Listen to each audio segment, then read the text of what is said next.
Diascofoot, le miroir du football de la diaspora congolaise.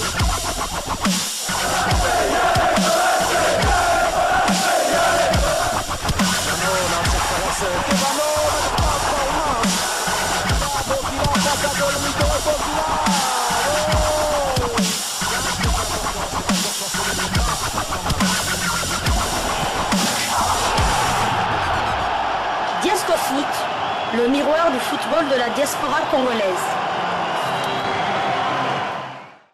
Vous êtes en train de suivre Diascofoot, le miroir du football de la diaspora congolaise. Nous sommes le 19 novembre 2023, jour du match Soudan-RDC comptant pour la deuxième journée des éliminatoires de la Coupe du Monde 2026 qui se déroulera du côté des États-Unis, du Canada et du Mexique. Et aujourd'hui, nous allons parler de l'arbitrage du match. Vous savez, la RDC avait été jadis victime de l'arbitrage pro-Mauritanie. Souvenez-vous, c'était lors des éliminatoires de la CAN 2023. Du côté des Nouakchott, la RDC avait été spoliée à plusieurs reprises par l'arbitrage. Et cette fois-ci, nous allons vous parler de l'arbitrage qui nous attend peut-être contre le Soudan du côté de Benghazi en Libye, compte tenu du fait, de ce que a subi le Togo du côté toujours de Benghazi lors du match qui a opposé dernièrement les Soudan au Togo. Les Togolais se plaignent de l'arbitrage et nous qui avons suivi également les matchs, on avait constaté vraiment un arbitrage bizarre de l'arbitre malgache pour ce match qui avait opposé donc le Soudan au Togo. Et les Togolais se sont plaints. Je vais vous faire la lecture bien entendu tirée d'un site togolais pour vous puissiez vraiment entendre l'avis du coach Duarte, le coach du Togo qui s'est vraiment plaint de l'arbitrage de ce match-là. Je vais vous faire la lecture et puis on va poursuivre notre discussion. L'équipe togolaise était en effet en déplacement pour son premier match des éliminatoires de la Coupe du Monde 2026. Les éperviers ont été accrochés à un point face aux crocodiles du Nil du Soudan à Benghazi. De faits divers ont marqué cette rencontre, notamment le penalty très litigieux accordé au Soudan à la 17e minute de cette rencontre. La rencontre entre le Soudan et le Togo s'est soldée par un nul, un but partout. À l'issue du match, Paulo Duarte, le sélectionneur du Togo, n'a pas mâché ses mots. Par rapport au sifflet du match, le technicien lusitanien a pointé du doigt le manque de professionnalisme de l'arbitre malgache. Il a ensuite félicité l'adversaire pour sa prestation et s'est projeté vers le prochain match face au Sénégal. Paulo Duarte dit ceci sur l'arbitre. Un scandale, jamais dans ma vie j'ai regardé un match et que l'arbitre a fait n'importe quoi avec la force qu'il veut, la quantité d'erreurs qu'il veut. Je ne sais pas quel est le courage que l'arbitre avait pour faire ce qu'il a fait. Chaque balle qu'on dispute, et c'est une faute. On ne touche pas les joueurs pratiquement. Pas de contact. J'ai jamais regardé ça en 54 années. Rendez-vous compte, vraiment triste, mais en même temps, je me questionne pourquoi ça? Qui a fait ça? Qui est derrière ça? C'est-il indigné? Donc voilà, ce sont les propos de Paulo Duarte, le coach togolais, et de poursuivre. On a trouvé une équipe du Togo qui a réagi fantastiquement. On a changé un peu notre système. On a changé placard pour le côté gauche après les pénaltys et on a fait pour moi le meilleur match de toute ma carrière ici à Lomé. J'ai dit le meilleur match. Pourquoi? Dans l'attitude, dans l'engagement, dans la capacité de vouloir gagner le match. Les joueurs ont tout donné, les joueurs ont beaucoup joué. Deuxième mi-temps, on a continué à contrôler les matchs et à créer et à rater beaucoup d'opportunités. Malheureusement, la réalité est que la quantité d'opportunités qu'on a créées, on n'a pas marqué des deuxièmes buts qui auraient permis au Togo de s'imposer. Et sur le Soudan, le coach dit ceci. Un Soudan qui a beaucoup couru, c'est sa force, beaucoup d'envie du côté soudanais. Sur les changements tardifs, il dit ceci. Non, je suis un entraîneur lucide, comme je viens de le dire. L'équipe est parfaite, bien placée. Les joueurs sont frais physiquement.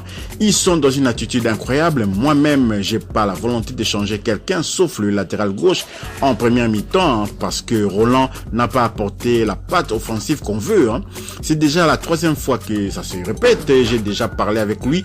Donc, il faut qu'il se réveille parce que à ce niveau, on ne peut pas avoir un joueur qui ne court pas les risques de montrer ce qu'il peut faire. Nous sommes dans un système de 3-5-2 qui nous oblige à attaquer sur les lignes. Mais si on n'a pas un latéral droit ou gauche qui ne monte pas cette philosophie de jeu, je ne peux pas jouer avec un joueur qui n'apporte rien offensivement. Alors, à propos du Sénégal, donc c'est le prochain adversaire du Togo dans ces éliminatoires de la Coupe du Monde 2026. Il dit ceci: le Sénégal, on ne va rien changer contre le Sénégal. On va étudier l'adversaire, on va maintenir la base de l'équipe. On peut changer un joueur peut-être. On va continuer avec cette combativité qu'on a à chaque match. Et parfois, la réalité c'est que cette équipe progresse dans la qualité. On vient de gagner encore 3 bons joueurs. Narey qui a fait un grand match.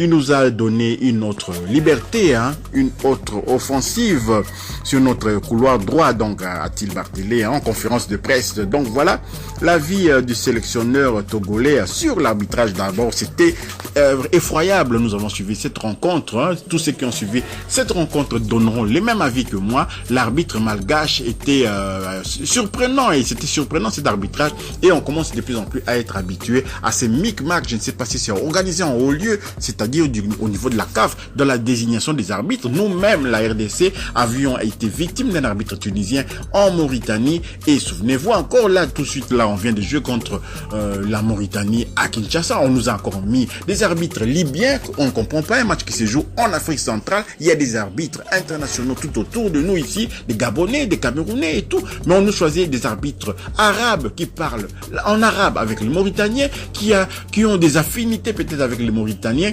Et heureusement que nous, on a marqué des buts vraiment sans équivoque, si je peux dire. Les premiers buts, on aurait pu peut-être douter sur la position litigieuse, soi-disant litigieuse de Yohan Wissa, mais en revoyant les images, comme vous pouvez le voir, on a fait une capture d'écran de ces buts, de cette passe de Yohan Wissa. Au départ du ballon, les ballons, comment il s'appelle, excusez-moi, Théo Bongonda qui fait la passe à Yohan Wissa. Yohan Wissa est couvert par un défenseur mauritanien, et donc il n'y avait pas du tout hors-jeu. Et sur les deuxièmes buts, c'est notre gardien de but qui relance, et Théo Bongonda part de son camp, donc impossible qu'il soit hors-jeu, certain, avec Rio hors-jeu, parce qu'il voyait évidemment Théo Bongonda bien esselé, on se disait il est hors-jeu, il n'est pas hors-jeu, parce qu'il part de notre camp, il part vraiment presque de notre surface de réparation. Il a démarré au moment où les gardiens de but lui lancent les ballons, et on pouvait pas dire qu'il y a hors-jeu sur cette action-là. Méfions-nous donc de l'arbitrage, de la rencontre qui va opposer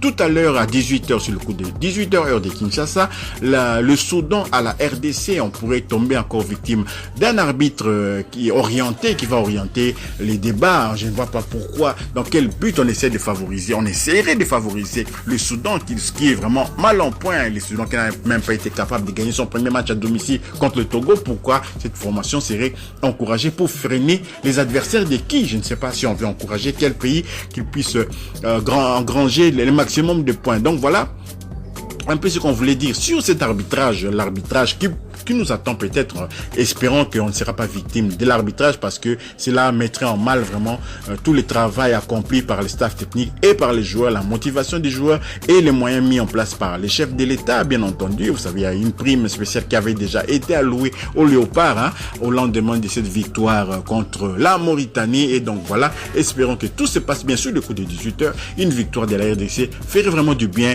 et mettrait la pression au Sénégal. Et le Sénégal devrait maintenant courir après le leadership de la RDC. Le Sénégal qui s'est imposé hier 4-0 contre le modeste Soudan du Sud, et on regrette même parce que le Sénégal aurait pu marquer beaucoup plus de buts que cela, mais on sait bien que le Sénégal a souvent du mal à marquer beaucoup de buts, même contre des pays très faibles. Si vous avez aimé quand même cette livraison sportive concernant l'arbitrage du match qui nous attend contre le Soudan, merci de liker, merci de partager, merci de commenter également, de laisser vraiment un maximum de commentaires, également de vous abonner pour ceux qui ne sont pas abonnés, d'activer la petite cloche de notification. Elle vous permettra de ne pas manquer les prochaines vidéos que nous allons mettre en ligne.